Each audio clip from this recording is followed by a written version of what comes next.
She was dying beneath a silver sky streaked with violet, her strange skin cracked like shattered glass, leaking threads of iridescent light that pulsed slower with each passing second. The air buzzed with static and the smell of burnt ozone, a storm breaking over a world that had never known human touch until the crash. The wreckage behind her still hissed and sparked twisted metal and smoldering circuits scattered across. The alien grass, tall like reeds in the color of dusk. Her breath was ragged, pulled through gills hidden beneath her mandible plates, and her four-fingered hands trembled against her chest where her heart no longer beat in rhythm. Alone, wounded, and far from her kind, she waited for death.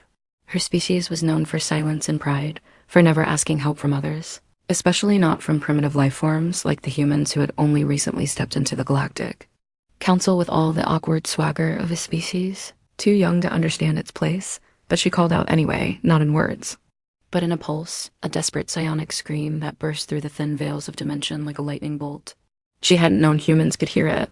She hadn't known that one, just one, would come. He arrived not with weapons, but with a battered first aid kit and eyes that didn't look away from her broken body. His ship was small, clumsy in its landfall, but it burned with purpose. The alien wind howled around them as he crouched beside her, brushing strands of starlight out of her eyes, unafraid of the alien fluids that stained his hands, uncaring of the quarantine laws that hissed warnings in his earpiece. "You're not gonna die," he said, not because he was certain, but because he refused to believe she should. And when she blinked at him, her eyelids a translucent veil of shifting colors, she saw something ancient and wild in his face hope, yes, but something more, something sacred. A promise born from the fierce, maddening, impossible refusal of humans to let go of those they had chosen to save. He didn't know her name. She had no name to give. Her people did not trade words like pebbles. They exchanged. Meaning through memory, through emotion pressed into flesh and thought like fire into metal. But in that moment, on that strange, wild planet, with her life bleeding out and his hands shaking as he tried to mend what he didn't understand, she gave him something she had never given before. Not a title, not a name, but a thread of connection. A psionic bond anchored deep in her fading soul. If she died, it would burn out with her. But if she lived, that thread would remain woven not from blood or code, but something older than either. She did not know then what it would become. Neither did he. She only knew that death stepped back when he touched her. And for the first time in her life, she felt small, not in shame, but in awe. Because this human, this fragile thing with soft skin and wide eyes, had reached across the void not with strength, but with something stronger. Healed by hands that did not judge. Saved by a heart that did not hesitate. The wind quieted. And the storm, just for a moment, waited. Asterisk, the air was thick with tension. Not just from the alien atmosphere that made his lungs ache after every breath, but from the weight of the moment pressing down on him like gravity had doubled. Her body was so different from anything he had ever seen, tall and willowy, her skin rippling with faint pulses of color that changed with each breath, or maybe each pain. The patterns reminded him of ocean bioluminescence, the way deep sea creatures communicated in silence and mystery. She was terrifying in that strange beauty, but also so deeply fragile in that moment. Her chest rose and fell in shallow, stuttering movements. She hadn't spoken, she hadn't moved much, but her eyes, those vast gleaming pools like twin galaxies, never left his face. She watched him like she was trying to memorize his every expression, not for survival, but for meaning. He couldn't understand her biology. The translator implant he'd had since basic training was useless with a species whose language was more emotion than sound. But he didn't need words to know she was dying. He didn't need instruction manuals to know she was scared, so he worked. He moved with urgency and careful instinct, using what little medical knowledge he had and improvising where it failed. Bandages? Yes, though they weren't built for this kind of flesh. Antiseptics and field injectors. Saline. Pressure. Pressure was universal. And through it all, he whispered to her, not because she could understand him, but because silence felt wrong. "You're gonna be okay. You're not alone." He repeated it like a mantra, his voice shaking with fear he wouldn't admit, even to himself. "I've got you. I've got you." The others would call him reckless. They'd say he was violating first contact protocol, that approaching a fallen alien without full biological scans was stupid, suicidal even. But what protocol accounted for a creature calling out in psychic agony, a scream that tore through his dreams the night before like a comet? What protocol explained the bone-deep certainty that he'd been meant to find her, that somehow, in a galaxy full of war and noise and politics, this moment had been carved out just for them? He didn't know. He only knew that when she reached out hesitantly and let her fingers rest on his wrist, her touch as light as breath, something passed between them. Not pain, not fear, but recognition. He saw something in her eyes, then something that echoed his own grief. A hollow space where someone had once lived, a wound that had never quite closed. He thought of his sister, lost on Europa. He thought of his mother, who had died slowly in hospice back on Earth while he was light years away. The helplessness, the guilt. It sat in his chest like a second heart, heavy and unrelenting. And in that moment, her sorrow folded into his like matching puzzle pieces. Not spoken, not explained. Just felt. Her hand fell away again, weak. Her breathing was slowing, but more stable now. She closed her eyes, and for a terrifying second, he thought she had passed. But her chest rose again, slow but steady, resting. Exhaled then, a long, shaking breath he hadn't realized he was holding. The wind had picked up again, sending curls of reddish grass bending low around the crash site. Overhead, the strange twin moons of this world had begun to climb the sky. They cast long shadows over them both. He leaned back, his knees aching, body exhausted, but he didn't stop watching her. Didn't stop guarding her. Even as the sky darkened and he knew others might come, others who might not be so willing to help, he stayed beside her. He didn't even know her name, but it didn't matter. In his heart, something ancient and defiant had awakened. A quiet resolve. A promise. He wouldn't leave her. He would protect her, whatever she was, whoever she had been, because in a galaxy that had too often turned its back on the broken and the strange, this human chose to kneel beside the dying, not out of duty or strategy, but simply because he could.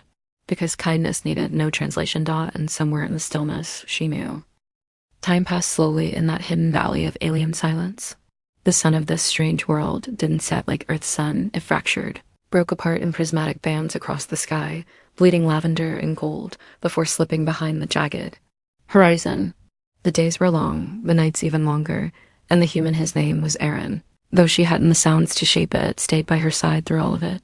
He built a shelter from scraps of his shuttle, layering metal panels and emergency thermal blankets into something that could keep the wanes out in the warmth in. She slept, if it could be called that, drifting in and out of a healing trance. Her consciousness like a slow tide pulling away and returning. But every time she surfaced, she found him there.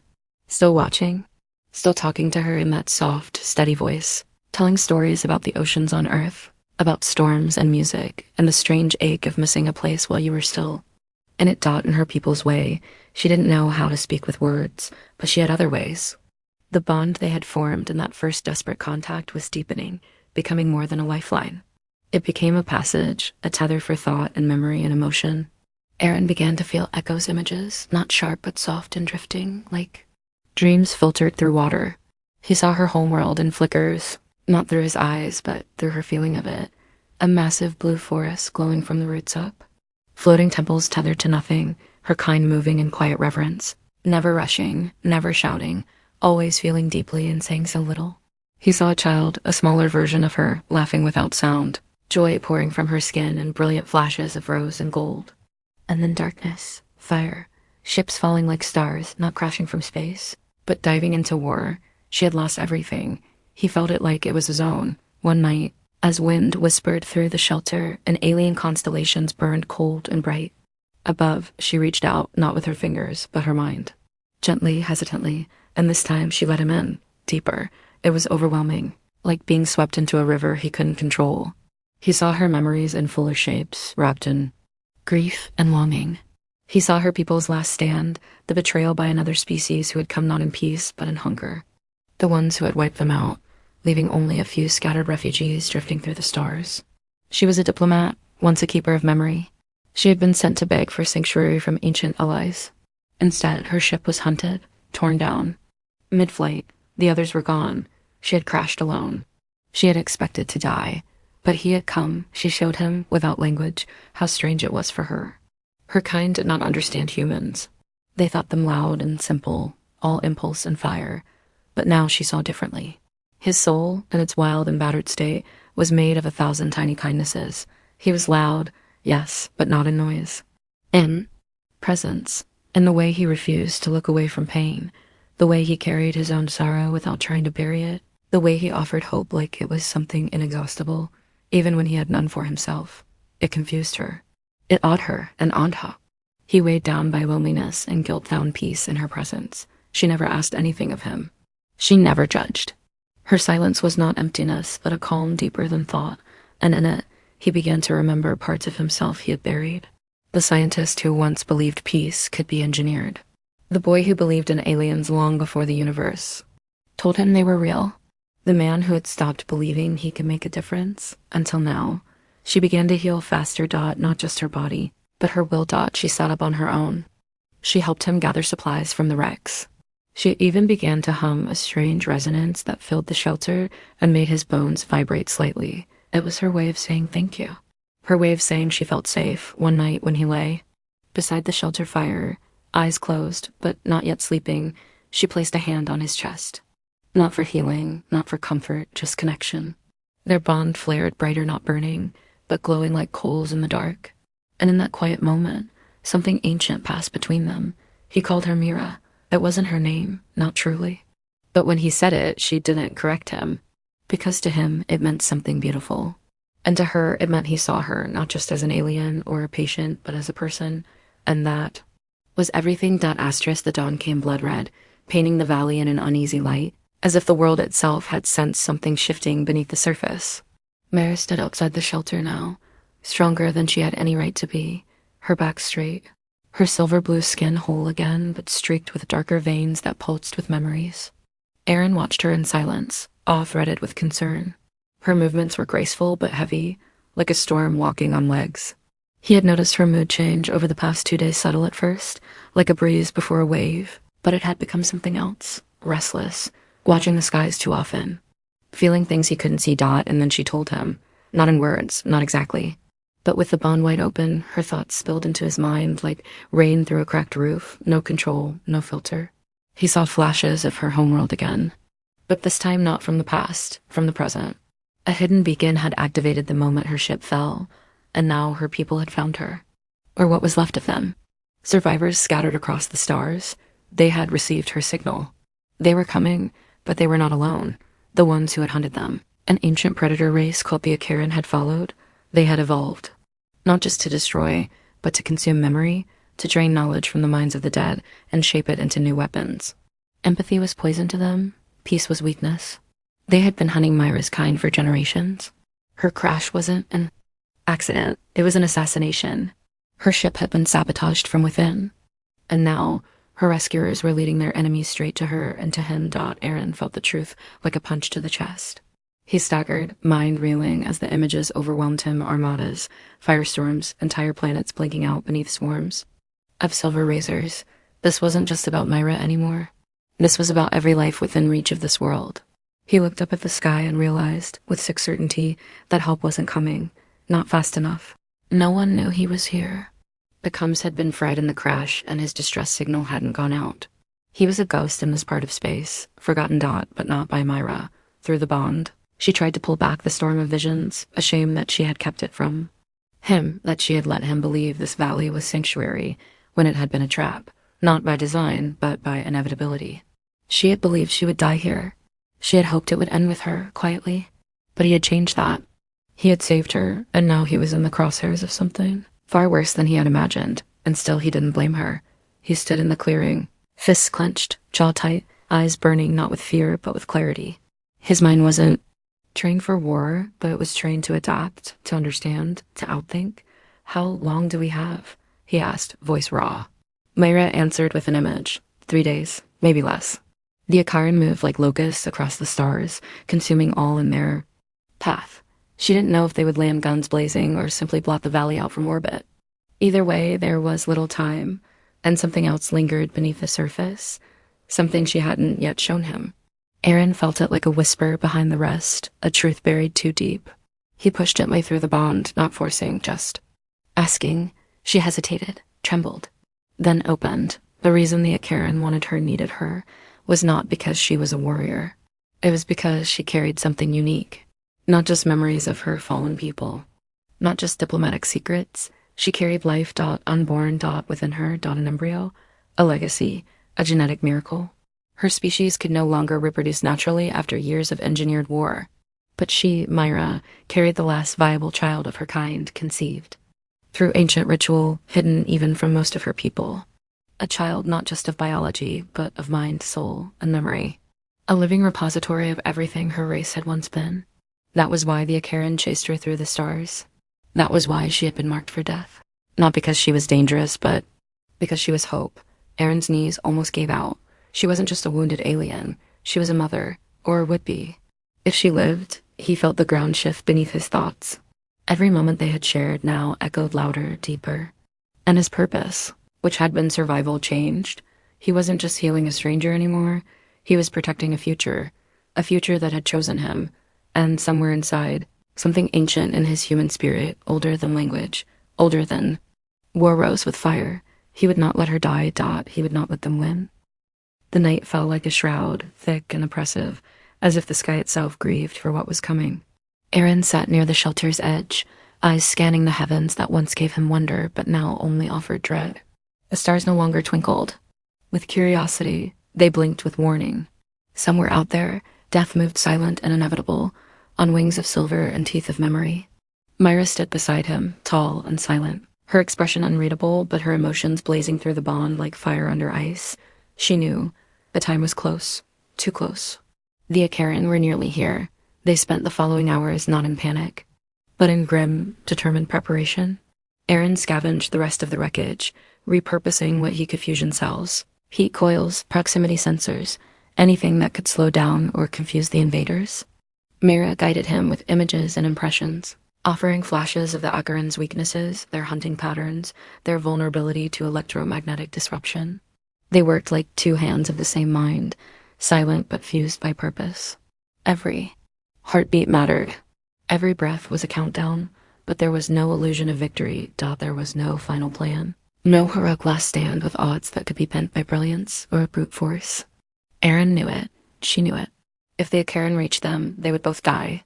And worse, Mira's unborn child would be taken, not just lost, but twisted into a weapon of assimilation. Knowledge stripped from innocence, a future crushed before it could breathe.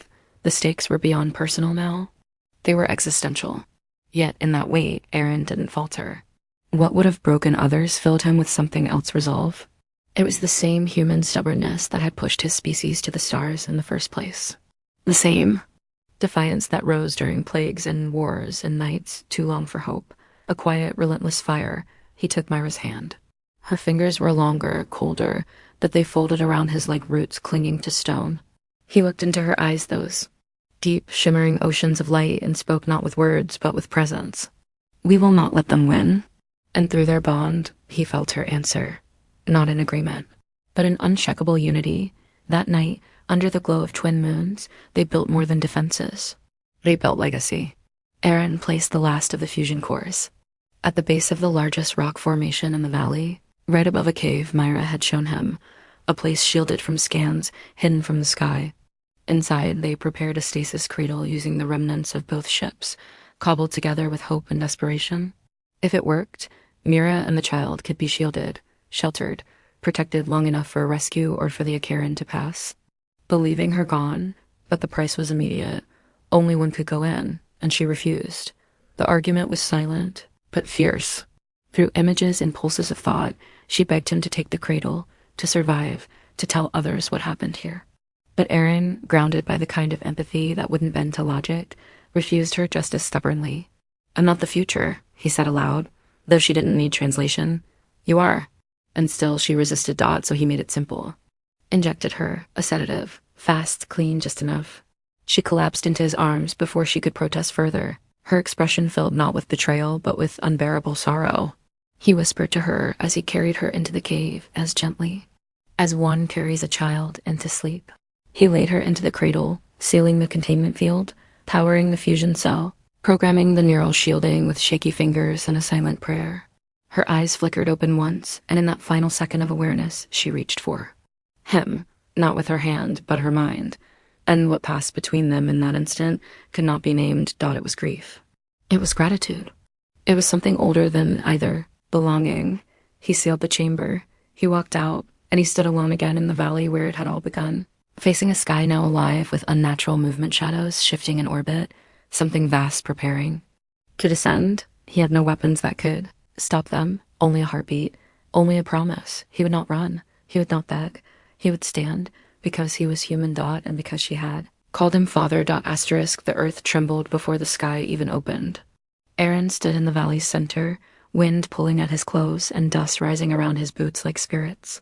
The stars above winked out one by one as the Acheron ships descended huge, glimmering like blades of obsidian, their surfaces alive with twitching veins of dull red light, feeding on ambient memory like parasites sipping thoughts from the air. The lead vessel split open along its belly with no sound, releasing not troops, but shadows, dozens of them, spider-thin, humanoid. In shape but wrong in motion, limbs that bent where no joint should be, heads that twisted slowly like they were sniffing reality. They hovered more than walked, and the moment they touched the ground, color bled from the grass around them. They were memory eaters, drawn not to the body but the soul. Aaron stood unmoving. He had no weapon but a simple disruptor pulsed barely, enough to stun a drone. His traps were crude. His walls were thoughts and love and time, none of which had any place in war. But he had made his peace. The cave behind him was hidden, shielded beneath meters of stone and hope. Mira was safe. The child was safe. And for the first time in a long, long while, he felt more alive than afraid. The Acheron approached him like insects drawn to a heat source, twitching and clicking in a language of bone and distortion. They didn't speak words. They pressed feelings. Psychic suggestions like oil over fire, surrender, abandon, silence. They wanted him to kneel, to despair. That was how they fed on minds, softened by fear. But Aaron didn't kneel. He laughed. It wasn't brave, not at first. It cracked out of him like something broken finally slipping free. But then it grew not madness, but defiance. You want me? He said, stepping forward, voice loud enough to echo off the cliffs. I've got centuries of human pain in here. Grief, rage, love. Try to take it. His thoughts surged through the bond, not just to them, but back toward Mira, still resting. Beneath the earth, protected. He pushed everything through it. Every moment of sorrow he had ever endured. Every ounce of guilt. Every single scar. And he smiled through tears. Let's see if you choke. They struck, a chorus of mental blades, slashing into his mind. It was agony memories ripped raw, emotions torn open, flashes of every loss he had known crashing into him like a tidal wave.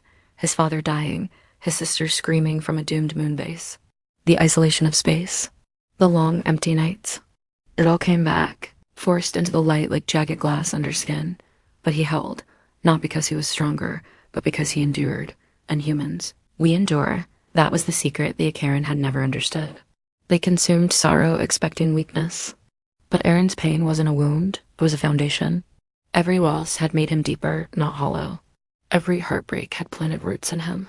And now those roots held. The Acheron tried to drink his memory and found themselves drowning in it. One by one, they began to falter.